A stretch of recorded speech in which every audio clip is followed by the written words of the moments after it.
He was found unconscious, surrounded by prescription bottles. Prince Harry nearly didn't wake up. It started with sirens, loud, piercing, cutting through the quiet stillness of a coastal night in Montecito. Just after midnight, a single blacked-out ambulance raced up a gated private road lined with hedges taller than men. Flashing emergency lights briefly illuminated a small sign bearing the initials H&M, mounted discreetly on the entrance pillar. Residents stirred. Phones lit up. Calls were made. Something was happening behind those guarded walls. Something serious. Before we continue, please hit the like button, subscribe to the channel, and turn on the notification bell for updates. And within minutes, the rumors exploded. Prince Harry, the Duke of Sussex, had collapsed. Paramedics were seen rushing into the property. Less than 10 minutes later, they were rolling someone out on a stretcher, face hidden, but body unmistakably that of a man. Tall, broad-shouldered, red-haired. Moments later, the gate slammed shut. The ambulance didn't wait. It sped toward the Santa Barbara Cottage Hospital with urgency that could only mean one thing.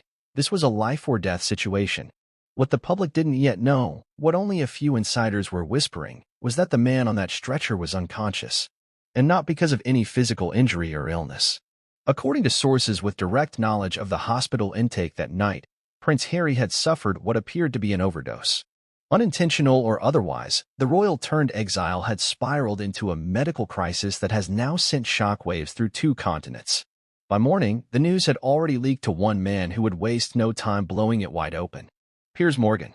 In a bombshell tweet followed by an emergency episode of his late-night talk show, Piers Morgan declared in no uncertain terms, Prince Harry has been hospitalized after what appears to be a mental breakdown induced by a violent row with Meghan Markle.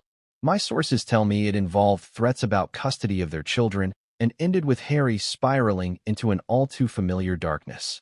It was a stunning claim, but Piers Morgan has never shied away from throwing royal grenades. And this one had all the makings of his most explosive revelation yet. The timing couldn't have been worse, or perhaps more significant. Just days earlier, reports had begun to swirl that legal custody papers were being drawn up behind the scenes. Leaked documents, first discussed quietly among legal circles, hinted at a growing divide between the Sussexes, not just emotional, but legal. Meghan, according to one source close to the couple's inner circle, had allegedly made it clear that she would fight to retain sole custody of Archie and Lilibet should the marriage fall apart. This wasn't speculation, it was war planning. And in that context, the midnight drama in Montecito began to make a chilling kind of sense. What led to Prince Harry collapsing?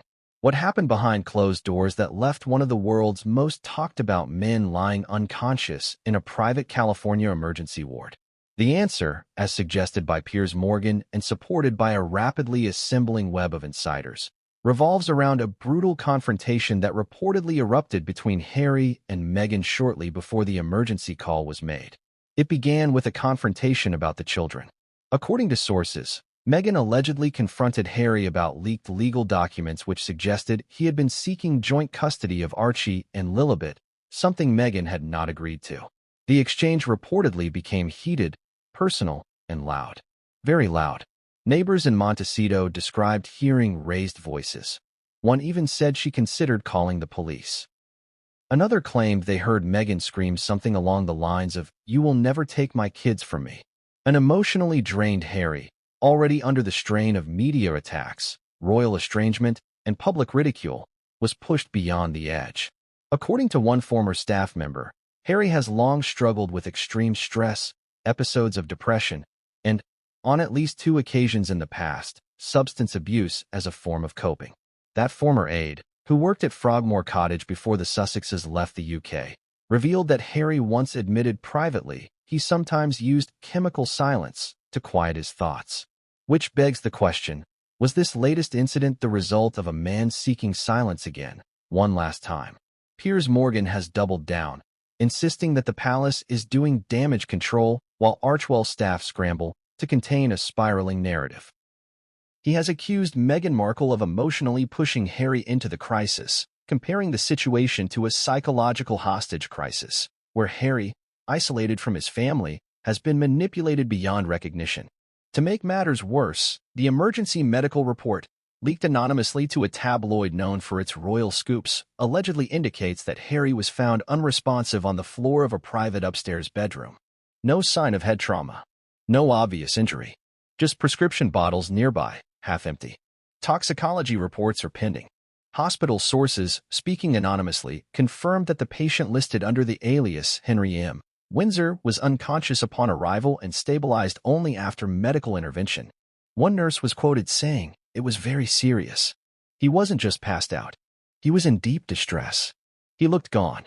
Within hours of the news spreading, social media turned into a war zone. Hashtag Pray for Harry trended within minutes. Some blamed the media. Others blamed Meghan. A few conspiracy theorists even accused the royal family of orchestrating the collapse to pull Harry back into the fold or silence him completely. But beyond the noise, one fact remained: a prince had fallen. And the fallout from that fall is only just beginning. In London, Buckingham Palace issued a tight-lipped no comment when asked about the hospitalization. King Charles, reportedly in Scotland at the time, was briefed by his aides before dawn. According to an insider at Balmoral, Charles was described as shocked but not surprised. The same source claimed that Charles had told close friends, "I knew it would come to this." Prince William, meanwhile, was reportedly in communication with a mutual friend in Los Angeles trying to get direct information. The two brothers have not spoken face-to-face in over 6 months, according to palace staffers. And despite the estrangement, William was said to be deeply concerned. Back in California, Meghan has not made a public statement. Her last known activity was at a private event earlier that evening where she was photographed smiling, seemingly relaxed, in a blue silk blouse. The contrast between that image and the chaos that unfolded just hours later has left commentators questioning everything. Was she already aware of what was coming? Or was this all a sudden, emotional collapse none could have predicted? Some say the cracks had been visible for weeks. A recent interview clip of Harry looking disheveled and tired, speaking slowly and almost mechanically, had circulated online. Others pointed to the couple's absence at high-profile charity events they were previously scheduled to attend.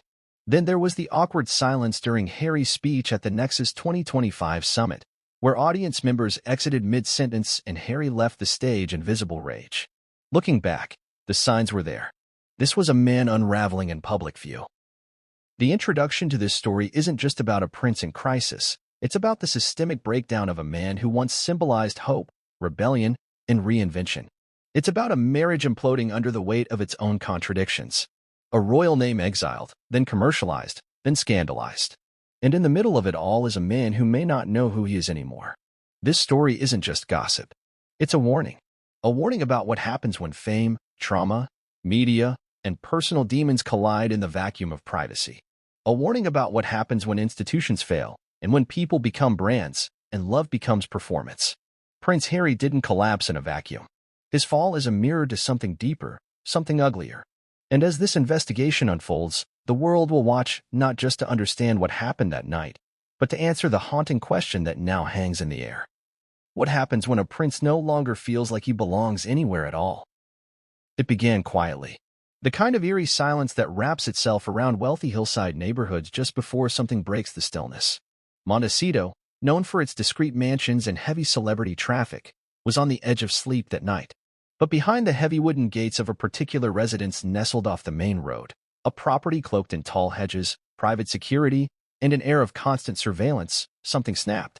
At 12:17 a.m., emergency dispatchers at the Santa Barbara County 911 call center received a high-priority medical alert flagged from a private residence belonging to one of the most internationally scrutinized couples of the decade, Prince Harry and Meghan Markle.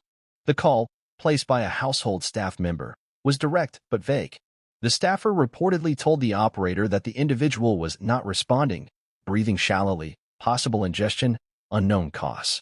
The voice was panicked. There were moments of stuttering. When the dispatcher pressed for details, the reply was haunting. He was arguing earlier. Loud. Then he didn't come down. Less than 60 seconds later, the nearest ambulance unit was rerouted from a nearby emergency standby post.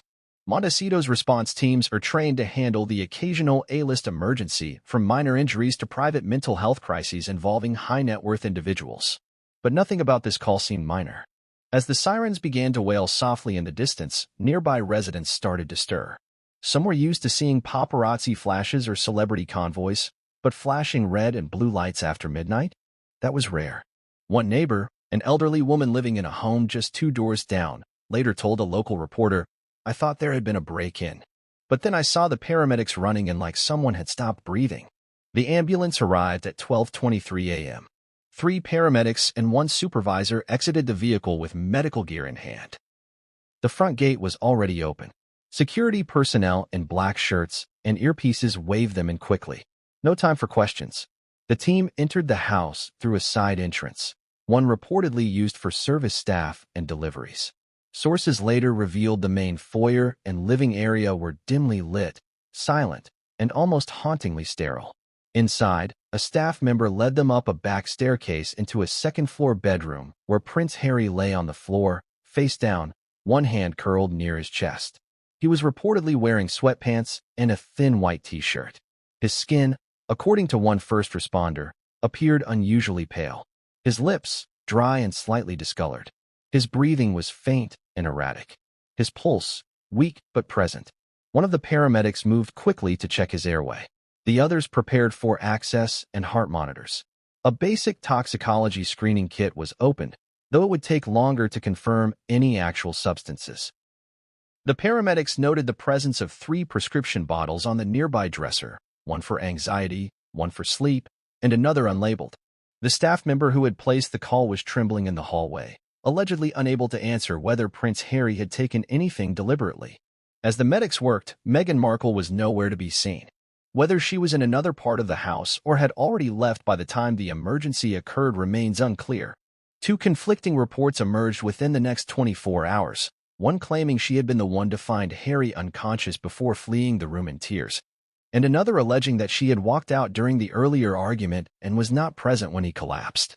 Security footage from the driveway reportedly shows a black SUV pulling away from the residence around 11:45 p.m., 30 minutes before the 911 call was placed. What is clear, however, is that Harry was not alone in that house, but he was surrounded only by staff when the real crisis hit. At 12:36 a.m., with 4 fluids started and vital signs stabilizing slightly, the paramedics secured Harry onto a stretcher. His eyes were closed. He did not respond to verbal stimuli. He was unconscious. A nurse later told reporters under condition of anonymity, "We didn't know if he was going to wake up. His body wasn't in shock, but his mind might have been." Outside, the ambulance didn't linger.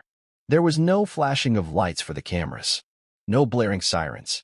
The emergency vehicle exited the gates in stealth mode, quietly gliding down the street before activating its siren 2 blocks away, an intentional maneuver to avoid tipping off local media who often tail emergencies out of curiosity. Santa Barbara Cottage Hospital was notified in advance. A private entrance, usually reserved for high-profile patients and local celebrities, was cleared. A small security team had already begun to assemble when the ambulance arrived at 12:52 a.m. Inside the ER bay, Harry was wheeled into a closed-off trauma unit. No ID bracelet with the name Prince Harry was used. As standard protocol for high-profile cases, he was admitted under a pseudonym, Henry M. Windsor. An attending physician and 2 nurses began immediate neurological assessments. Harry remained unresponsive for another 20 minutes. By 1:15 a.m., he stirred. Briefly. According to an attending nurse, he opened his eyes only for a few seconds before turning his head away from the light and muttering something unintelligible. The team noted signs of exhaustion, minor dehydration, and potential sedative ingestion. A full toxicology panel was ordered. It would take several hours to return results, but the initial signs pointed toward a central nervous system depressant, most likely a benzodiazepine or a strong sleep aid. Whether taken in excess accidentally or as a deliberate cry for help, no one could say. Not yet. Back at the Montecito home, the police had arrived, quietly, not in uniform, but in plain clothes. It's a common protocol for high-net-worth emergencies that involve possible overdose or domestic disputes. Detectives briefly interviewed staffers, none of whom offered concrete answers.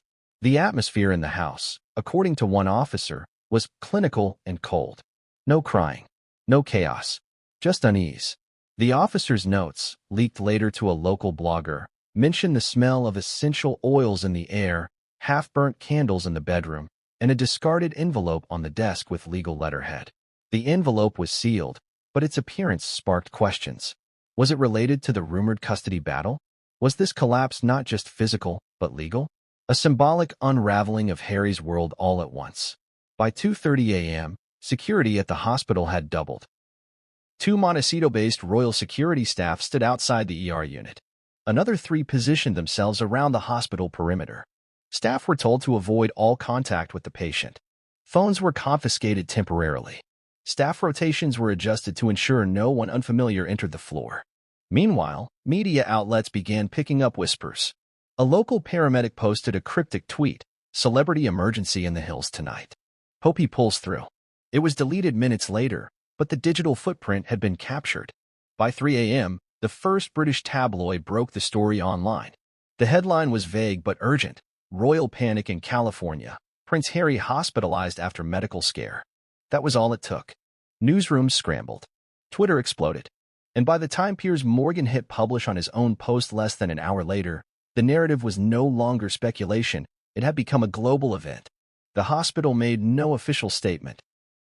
Archewell's spokesperson did not return requests for comment, and Buckingham Palace declined to speak on matters of private health. But the public knew something had gone very, very wrong. Because the sirens that woke Montecito that night weren't just responding to a body in distress.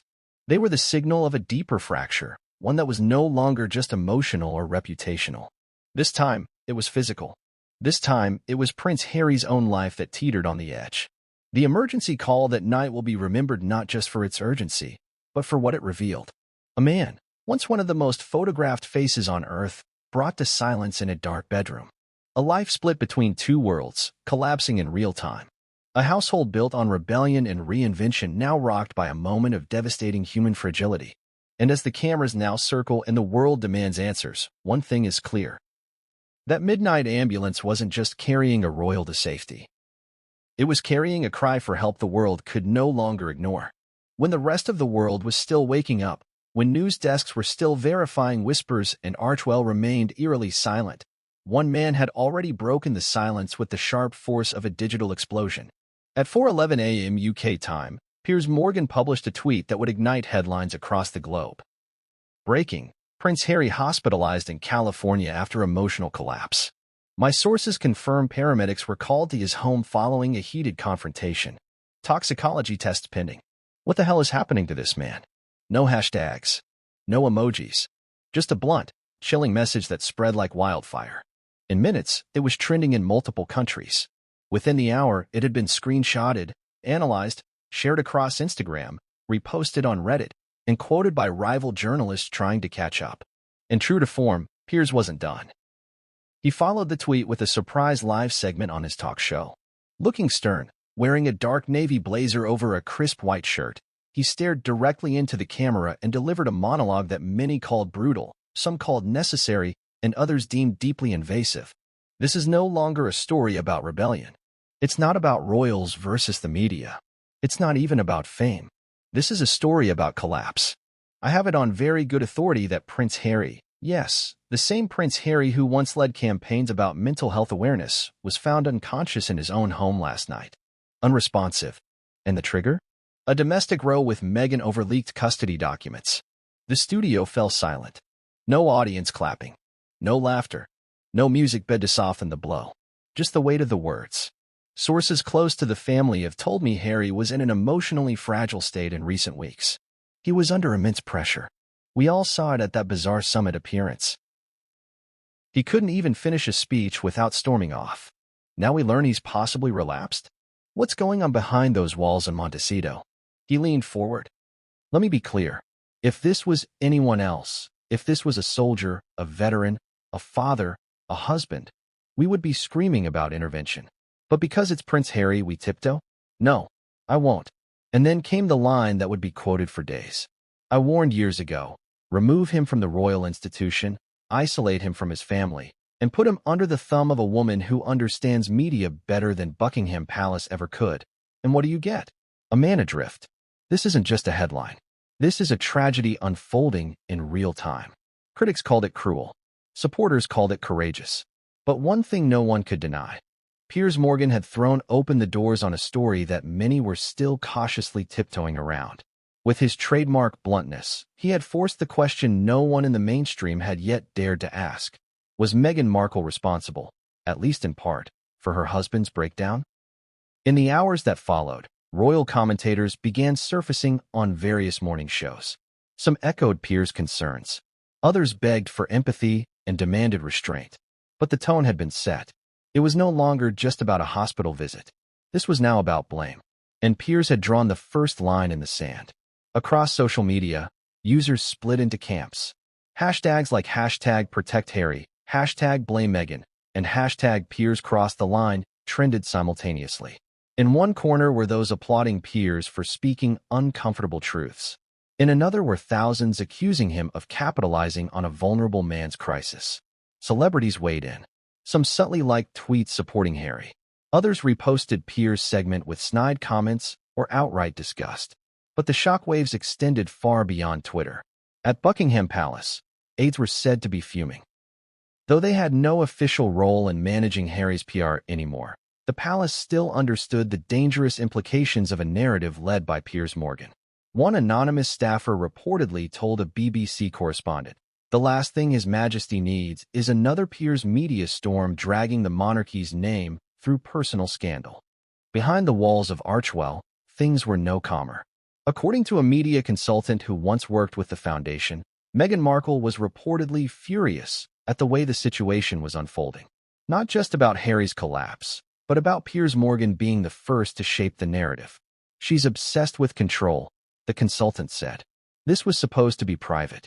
She's not going to sit back while Piers spins this into a weapon." And spin it he did. That afternoon, Piers published an op-ed doubling down on his claims. In it, he detailed Harry's history of emotional turmoil, quoted previous interviews where the prince admitted to drinking heavily and doing drugs to cope with the trauma of losing his mother, and painted a picture of a man left vulnerable in a shark tank of American showbiz culture. He cited Harry's own words from his memoir, "Spare, there was never a time I wasn't in some kind of pain." Then Piers added, "Now that pain has boiled over. And it's not royal protocol that should be questioned, but the influences that have surrounded him since he walked away." It was clear what he meant.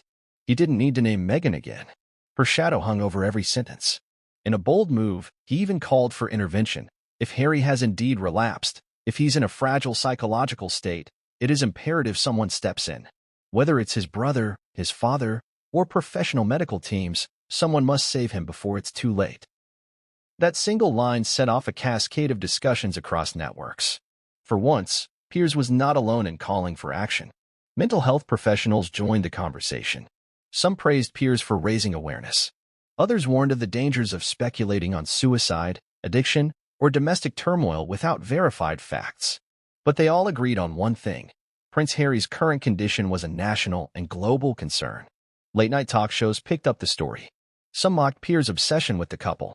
Others used his revelations as a springboard to discuss larger issues: mental health in the public eye, the pressure of fame, and the emotional toll of estrangement from one's family.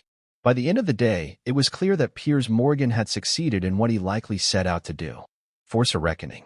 Not just with Meghan, not just with Harry, but with the carefully constructed image the couple had spent years curating. They were no longer just the glamorous, exiled royals of Montecito. No longer the brave truth-tellers escaping the cage of the monarchy. Now, thanks to one emergency call and one broadcaster's refusal to stay silent, they were something else. They were exposed. The sheen was gone. The mask was slipping. And behind the brand, behind the Instagram filters and Netflix deals, the world now saw a man in crisis. A father who may have been moments from never waking up.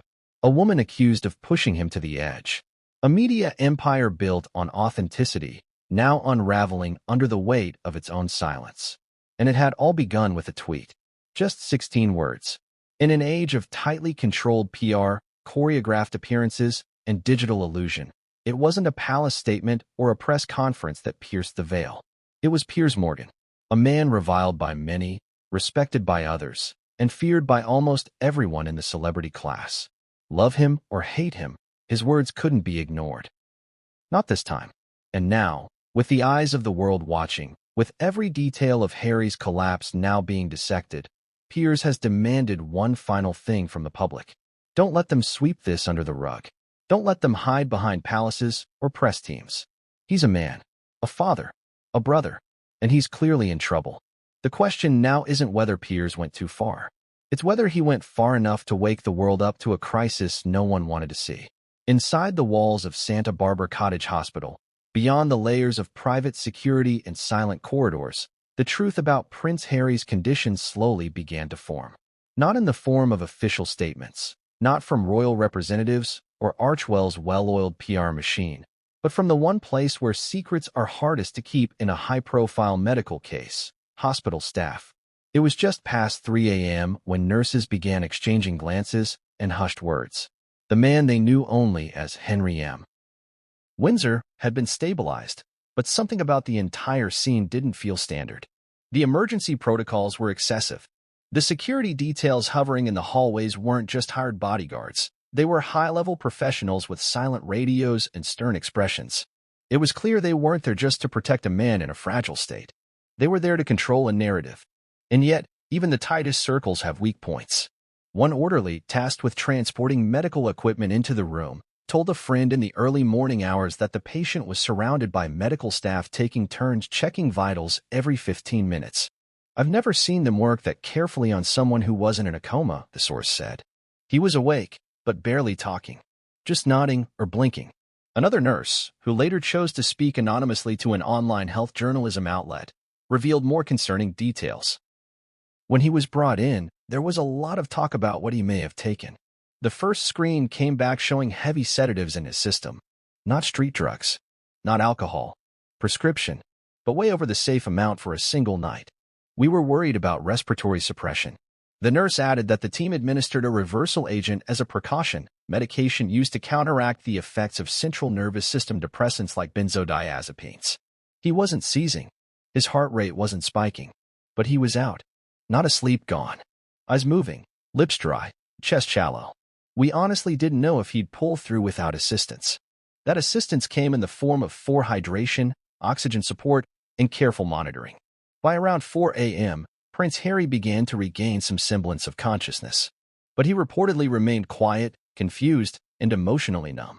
The toxicology report, still pending at the time of his stabilization, was requested on a rush basis.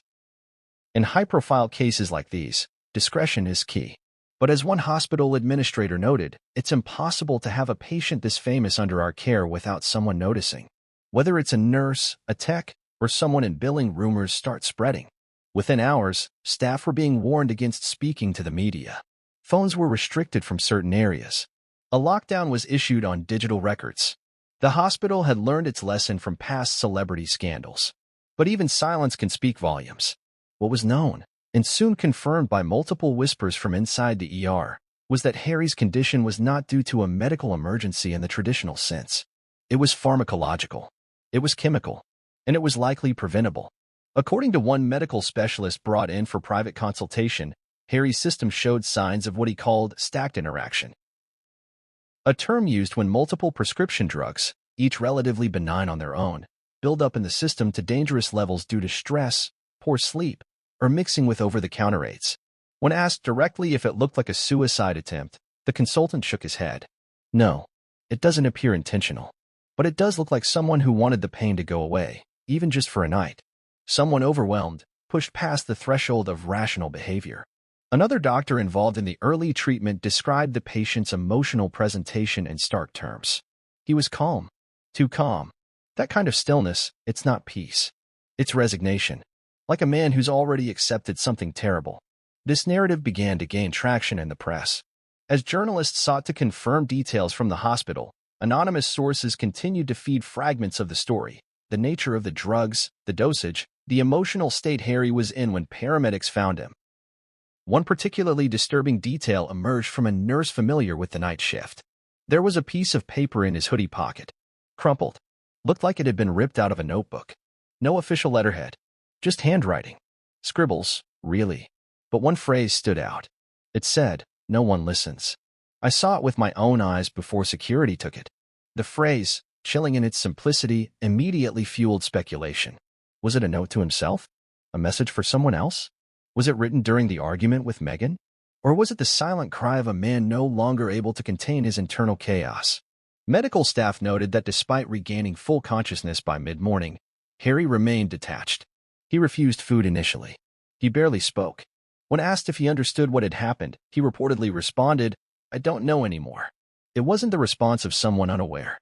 It was the response of someone lost. A psychiatrist was brought in for evaluation. This is standard protocol in cases of suspected overdose, intentional or not. The results of that evaluation have not been made public.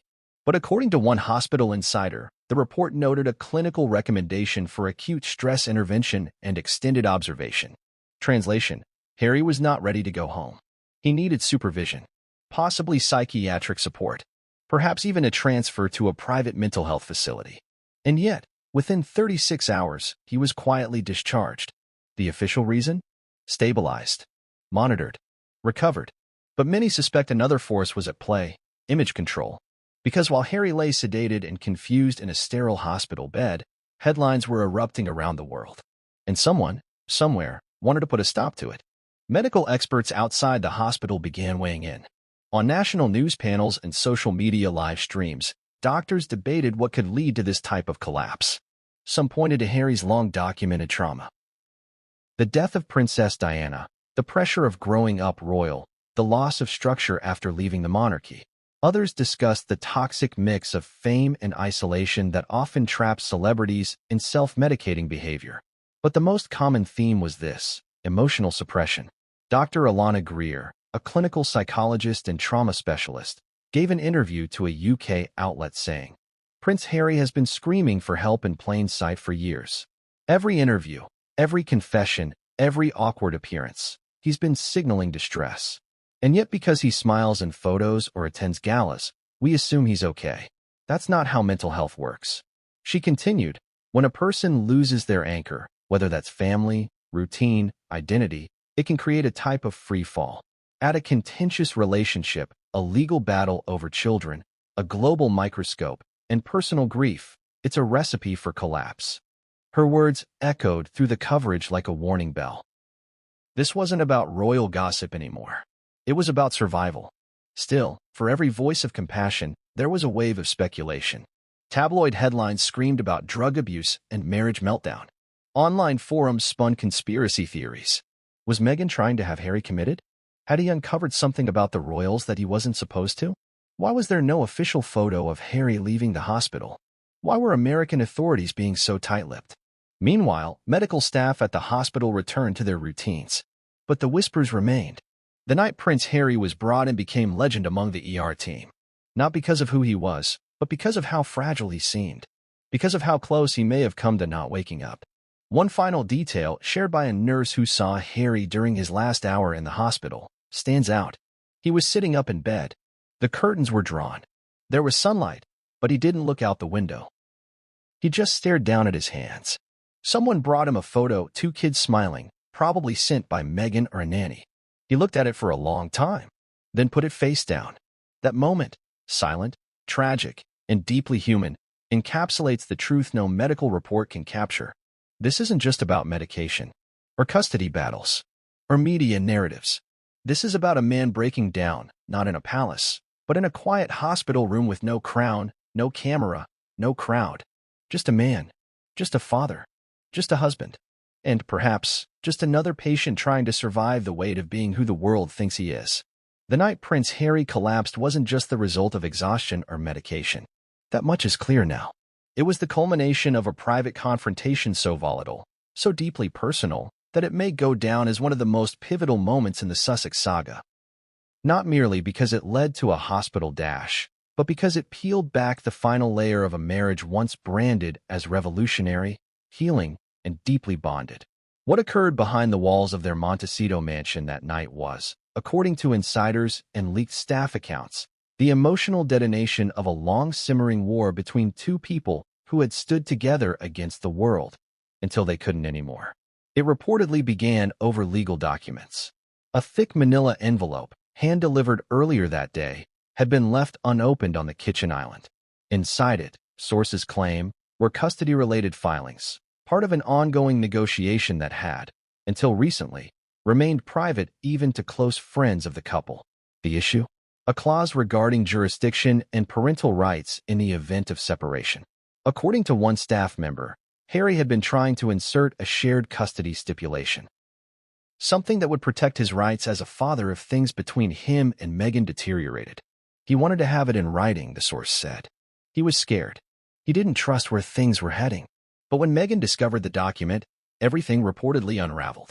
That evening, just after 10:30 p.m., raised voices were heard inside the home. Staff on the night shift, usually confined to the guest wing or outbuildings, were alerted by what one described as shouting that echoed through the whole property. The argument reportedly began in the main living area, where Meghan confronted Harry with the documents in hand. "You don't trust me?" she allegedly demanded. "You think I'm going to take the kids from you?" Harry, according to those familiar with the situation, tried to de-escalate. But Meghan was reportedly already furious, interpreting the clause as an accusation and a betrayal. Another witness, a staffer who had access to the security corridor between the home's wings, said Meghan's voice became progressively louder and sharper. At one point, she allegedly shouted, "You think your family's going to come in and save you? They don't even want you." What followed, according to the same source, was a period of silence. Then more arguing. Then what they described as a thud, possibly a door being slammed or something being thrown.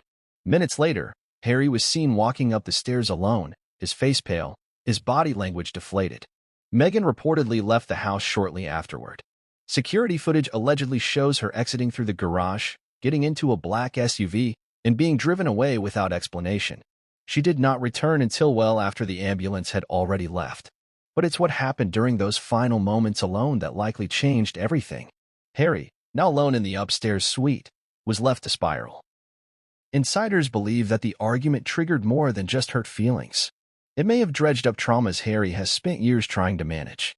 The betrayal he felt from his own family, the fear of abandonment, the anxiety around being seen as unfit or powerless, and perhaps the guilt of failing to protect his children from the very public storm he once vowed to shield them from.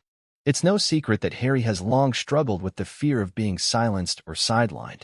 In his memoir and countless interviews, he's expressed deep resentment toward the institutions that denied him autonomy.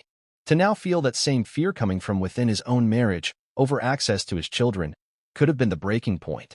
A former aide who worked with the couple in their early Archwell days put it bluntly. He's not just scared of losing his family again. He's terrified of becoming irrelevant, of being nothing more than a last name with no throne, no country, and no voice. And this fear, compounded by the emotional fallout of a relationship already strained under the weight of public pressure, media scrutiny, and internal distrust, boiled over. The argument that night wasn't just about custody papers. It was about power, control, identity, and deep-rooted insecurity. Friends of the couple, speaking under anonymity, confirmed that tensions had been growing for months. There were disagreements over their media strategy, disputes about parenting styles, and even disagreements about how much involvement Meghan's mother, Doria Ragland, should have in raising the children. Meghan, who reportedly felt isolated and unsupported during much of her time in the UK, was said to be fiercely protective of her children's routine and image. Harry, on the other hand, had started to express concern that they were becoming increasingly distanced from his British heritage and the values he was raised with. One former nanny who briefly worked with the family mentioned a disagreement between Harry and Meghan about Archie's education. Harry wanted a more global curriculum. Meghan was focused on emotional intelligence and wellness-based learning. They couldn't agree. And even that small argument spiraled into days of passive-aggressive tension. All of this came to a head in the hours leading up to Harry's collapse. The tone of Meghan's alleged outburst suggests a deeper fear of control slipping from her grasp. If the legal documents were, in her view, a step toward Harry reclaiming independence or seeking legal footing against her, it's not difficult to see how it may have been perceived as a betrayal on both sides. And in marriages where communication has been replaced by strategy, even love can become weaponized. Meghan's critics, quick to pounce on the leaked details of the argument, painted her as manipulative, emotionally abusive, and domineering. But others, including some who followed her trajectory with sympathy, suggest that Meghan herself may be unraveling, caught between a narrative she can no longer fully control and a partner who is increasingly distant and emotionally unreachable. What's often forgotten in the glamour of royal titles and celebrity profiles is that even the most powerful couples are still just two people trying to navigate the impossible weight of expectation. And when those expectations clash with reality, the fallout is rarely clean. Multiple sources claim this wasn't the first explosive argument the couple had behind closed doors. One former chef who worked during the early pandemic described a shouting match over Meghan's media scheduling. Another source close to Archewell revealed that Harry had stormed out of a production meeting last year after feeling undermined. But none of those incidents ended in a hospital. This one did. The words reportedly exchanged between them that night, particularly Meghan's alleged threat to cut him out completely, have now become the center of a global debate. Was it an empty threat uttered in anger, or a real signal of intent? Could Meghan be preparing to gain full custody and separate Harry not only from his children, but from the few remaining pieces of stability he still has? Legal analysts have weighed in, suggesting that if custody battles were to arise in California, Meghan may have the upper hand. As the primary caregiver and the spouse more deeply rooted in the United States, courts may favor her in terms of stability and location. This possibility would not be lost on Harry, to be faced with the very real prospect of losing access to his children. Not in some hypothetical post-divorce world, but here and now, as a result of legal maneuvering and emotional division, could have driven him to a level of despair deeper than anything he had yet experienced.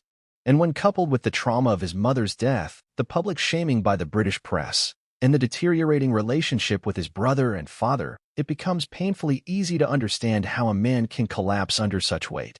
There's no evidence of physical violence during the argument, no reports of property damage, no arrests. But emotional abuse doesn't leave visible bruises. It lingers in the form of panic attacks, insomnia, dissociation, and in Harry's case, possibly a moment of unconsciousness brought on by a desperate escape from the pain. Whether Meghan has regrets about that night is unknown. She has made no public statement, but sources close to her insist that she was devastated by the aftermath. One insider said she blamed the press and Harry's inner turmoil for the incident, denying that she pushed him into anything. She was hurt, too, the source insisted. She never meant for it to go that far. But meaning may no longer matter, because the truth is no longer just about what was said or what was intended. It's about what was felt, what was experienced, and what nearly cost a man his life. The fight that erupted in Montecito was not the beginning, nor was it the end. But it may have been the most honest moment the world has ever glimpsed behind the curated image of Prince Harry and Meghan Markle. A moment when everything cracked. And when the dust finally settles, the world will no longer be asking whether the couple is happy, united, or thriving. They will be asking how much damage was done. In the hours and days following Prince Harry's sudden hospitalization, attention inevitably turned toward the one person who had not only been closest to him during the hours leading up to his collapse, but had also shared every inch of his private and public transformation since leaving the royal family. Meghan Markle, once seen as the woman who pulled Harry out of the shadows of a stifling monarchy, was now being examined under a light she had fought desperately to control. For years, Meghan positioned herself as the misunderstood outsider, the American actress turned duchess, who had entered a 1,000-year-old institution and dared to speak her truth. Her defenders lauded her courage. Her critics accused her of manipulation and narcissism. But now, after Harry's emergency hospital dash, public sympathy had begun to fracture. The central question being whispered across headlines and talk shows was simple, but cutting. What role did Meghan play in the emotional breakdown of her husband? It wasn't an accusation born out of malice alone. It was rooted in a growing body of evidence, circumstantial though it may be, that painted a portrait of a relationship that may not have been as balanced as the couple once portrayed. Over the past year, signs of fracture had surfaced more frequently. Body language experts dissected cold glances and hand gestures at public events. Royal commentators noted an increase in solo appearances by Meghan and a marked decline in the once choreographed displays of unity. And now, as the alleged argument over custody documents came into public view, followed almost immediately by Harry's collapse, many began to ask if the emotional weight Meghan placed on him, intentionally or not, was simply too much. According to staff members within the Montecito home, Meghan had become increasingly withdrawn in the months leading up to the incident. She was always calculating, always watching what was being said about her, said one former housekeeper who had been with the family for over a year before being let go. Every headline, Every photo, every story, she knew about it. And she would talk about the press almost more than she talked about Harry. Another insider who worked with Archwell's media team described an intense obsession with image control. Meghan wants the world to see her a certain way, polished, progressive, principled. But behind closed doors, there was constant frustration. She was furious whenever public sentiment slipped even slightly in Harry's favor, especially when it painted him as the vulnerable one. That vulnerability, which had become more visible in Harry's public appearances, especially his isolated demeanor at the Nexus Summit and his visibly shaken interviews, was something that Meghan reportedly tried to manage tightly. She hated when he came off as too broken, said a communications consultant who worked briefly on the couple's Netflix series. It messed with the brand. She didn't want Harry to be pitted. She wanted him to be seen as empowered by her presence. But empowerment is not always sustainable when emotions boil over behind closed doors. According to a therapist who specializes in celebrity trauma and who spoke hypothetically on the matter, when one partner takes on the role of savior or spokesperson for the couple's emotional identity and the other partner is still healing, there's a dangerous imbalance. One person becomes the symbol, the brand. The other becomes the burden. In this equation, Meghan, armed with her sharp intellect, media savvy, and unrelenting ambition, had become the symbol. Harry, trapped between identity crises and personal loss, had become the burden. The immediate aftermath of Harry's hospitalization provided a glaring window into how that imbalance may have manifested. Meghan did not accompany him to the hospital. She was not photographed entering or exiting the building. She did not release a statement, nor did she offer any public appearance to calm growing concerns. Instead, silence. Carefully measured silence. Her team, well-trained in shaping narratives, offered nothing to the media frenzy. But silence, in this case, only fueled the fire. Speculation exploded. Had she abandoned Harry in his time of need? Had their argument grown so toxic that she fled before he collapsed? Was her silence an admission of guilt, or a calculated move to distance herself from the mess? The court of public opinion leaned sharply. Social media was ablaze with commentary. Supporters of Meghan pushed back, claiming she was being unfairly scapegoated once again. They argued that blaming a woman for a man's collapse was sexist and reductive. Meghan isn't Harry's keeper, wrote one user. He's a grown man with his own issues. But others weren't so forgiving. She controls everything. The press, the staff, the image. If he snapped, it's because the pressure inside those walls finally broke him, another user posted. Piers Morgan, ever the antagonist, fanned the flames further. On his show, he claimed that Meghan's need for dominance and visibility had suffocated Harry's sense of autonomy. She doesn't want a husband, he said. She wants a co-star. And when Harry stopped playing the script, she discarded him like an old plotline. It was a brutal take, but one that resonated with a segment of the population that had grown increasingly suspicious of the Sussexes' public narrative. Royal insiders also began to speak out. One former courtier, who had worked with both Harry and Meghan during their early days as newlyweds, suggested the power dynamic had always leaned heavily in Meghan's favor. Harry was smitten. Blinded, some would say. But she made the decisions. Whether it was stepping back from the royal family, signing media deals, or choosing where to live, those were Meghan's calls.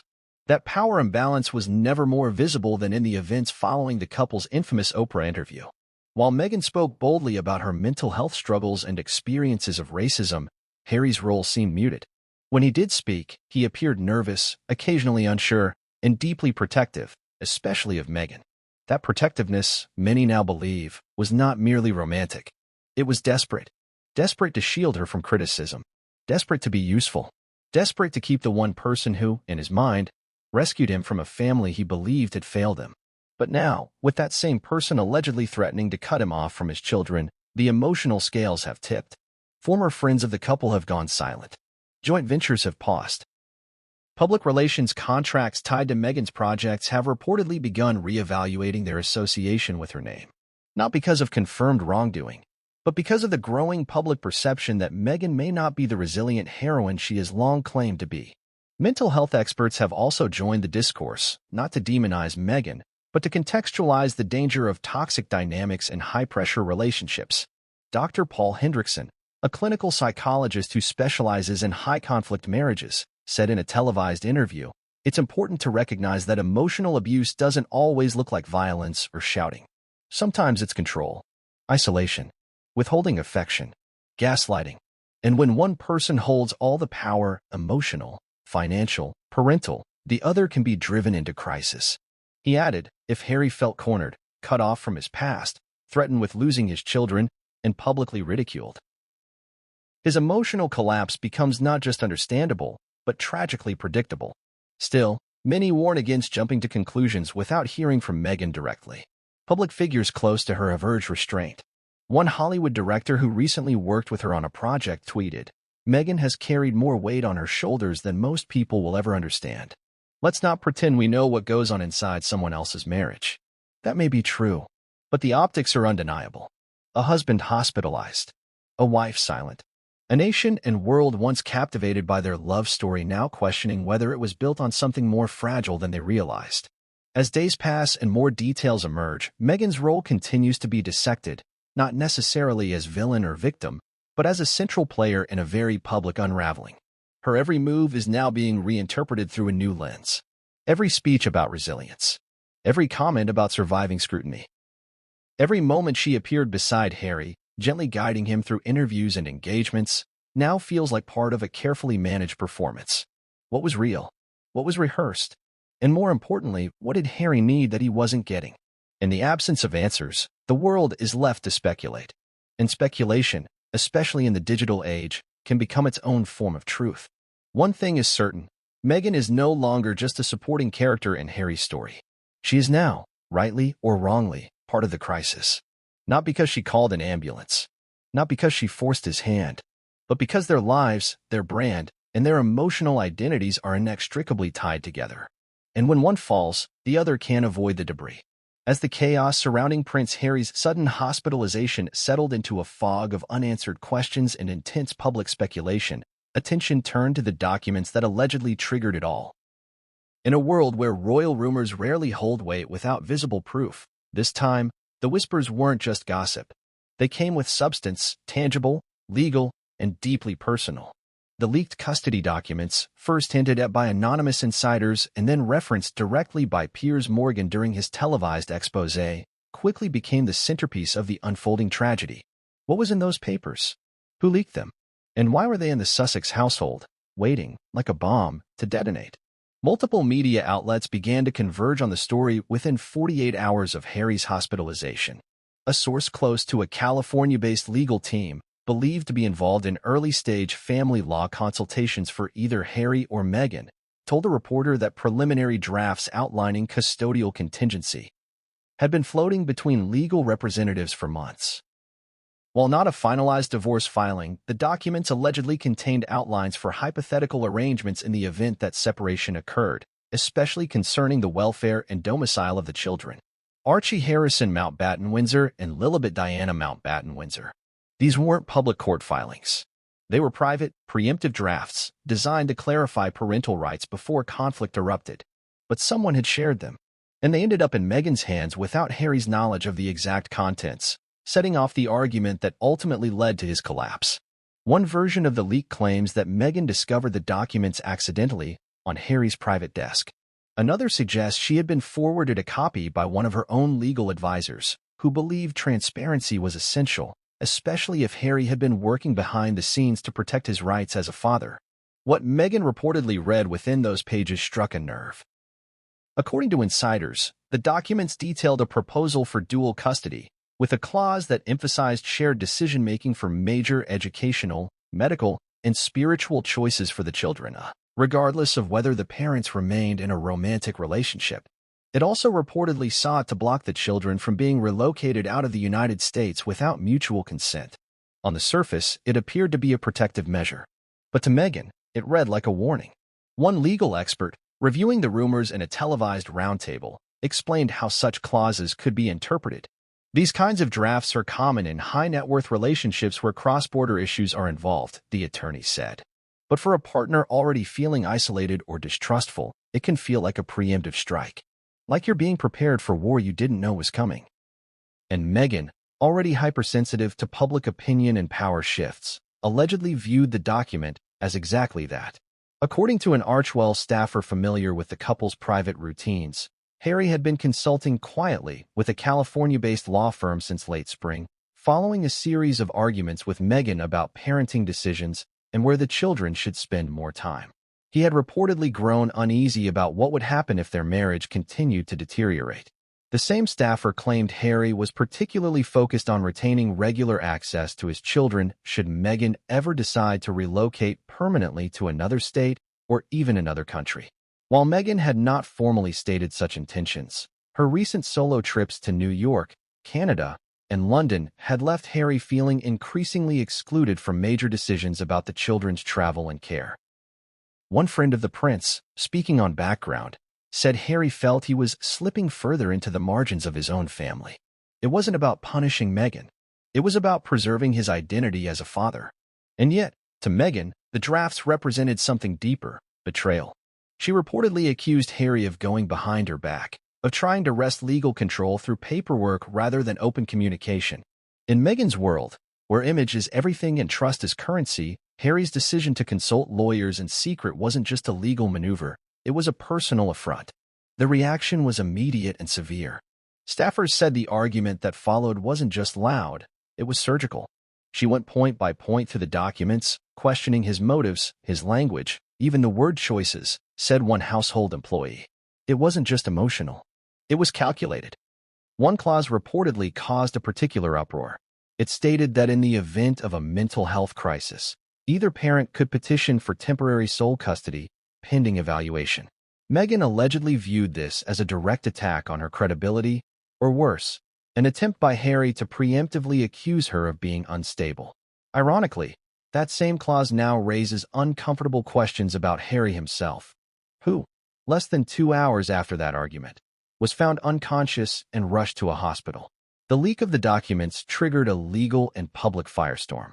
Who released them? Why now? Some speculate that the leak was intentional.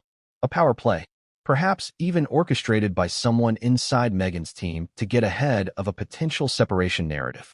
Others suggest it was someone loyal to Harry who believed the public needed to understand the stakes. Regardless of the source, the documents quickly became part of a broader conversation about the future of the Sussex family unit. On morning shows and talk panels, legal commentators dissected every rumored clause. One expert on celebrity custody battles pointed out that California law heavily favors stability and consistency for children. If Meghan could prove she was the more present and structured parent, she could theoretically receive primary custody. But Harry's legal drafts seemed to anticipate this, and were designed to ensure he wouldn't be cast aside as an afterthought. This custody framework also included provisions for the children's religious upbringing, something that, according to those close to Harry, had begun to concern him. He reportedly feared that his children were growing up without exposure to British traditions or a balanced sense of their dual heritage. Meghan, on the other hand, was reportedly focused on raising them outside what she viewed as a toxic royal narrative. This cultural divide was beginning to harden into legal language. And legal language, once codified, becomes hard to undo. Public reaction to the leaked contents was intense. Supporters of Harry called him brave for trying to protect his fatherhood. Critics accused Meghan of emotional control and legal manipulation. Some neutral observers saw the situation for what it was: a tragic portrait of a marriage buckling under the weight of distrust, fame, and two people pulling in opposite directions. For the royal family, the leaks posed a new kind of threat, not just because they confirmed what many had suspected, that Meghan and Harry's marriage was in crisis, but because it raised the possibility that their children's futures, and by extension, the Sussex lineage itself, could become entangled in a transatlantic custody war. A war that would inevitably drag the monarchy back into the headlines it hoped to avoid. King Charles, according to one insider at Clarence House, was briefed on the leak by early morning. His response, reportedly, was measured but distressed. The king is heartbroken, the source said. He fears for his son, his grandchildren, and the dignity of the crown. And then came the media fallout. Headlines blared: custody crisis at the palace gates. Harry fights for his children as marriage cracks. Meghan furious over secret legal drafts. For Harry, the damage may have already been done. The documents were no longer private. His fear of losing access to his children had become a global headline. The personal was now painfully public. For Meghan, the question became one of control. Could she regain narrative power? Or had the revelation of the custody plans destroyed the polished image she had spent years carefully crafting? And for the children, Archie and Lilibet, the world could only hope their names would soon be removed from the headlines, their futures spared from becoming fodder in a conflict far too grown up for their small lives to endure. What began as a quiet draft, scribbled in legalese and hidden in folders, had ignited the most explosive chapter in the Sussex's story yet. As the world reeled from the shocking news of Prince Harry's hospitalization and the surrounding swirl of legal conflict, all eyes inevitably shifted back across the Atlantic to the palaces and private chambers of the British royal family. While the media machine in Montecito churned with speculation, back in the United Kingdom, behind the gates of Windsor and Clarence House, a different kind of storm was unfolding, one of silence, protocol, and deeply personal distress. From the outside, the reaction appeared muted. The royal press office issued no immediate statement.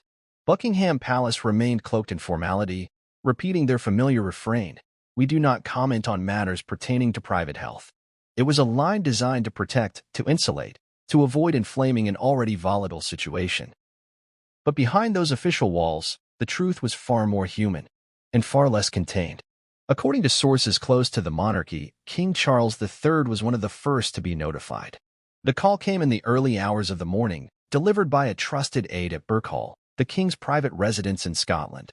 He had retired early that evening, reportedly after a long day of engagements. The news jolted him into alertness. His face went white, said a long-time household insider. He didn't speak for a moment, just stared. Then he asked, "Is he alive?" Once reassured that Harry had stabilized in the hospital, Charles reportedly sat silently for several minutes before asking for a full briefing. There would be no public reaction, not yet. But privately, the king was devastated. Charles's relationship with his youngest son has been strained for years, growing colder in the wake of the Oprah interview, the Spare memoir, and the couple's various public criticisms of the institution. Still, the bond between a father and his child is not erased by scandal. According to palace staff, Charles's immediate response was one of personal anguish, not political calculation. He said something like, "We failed him." The source continued. He wasn't blaming the institution or Meghan.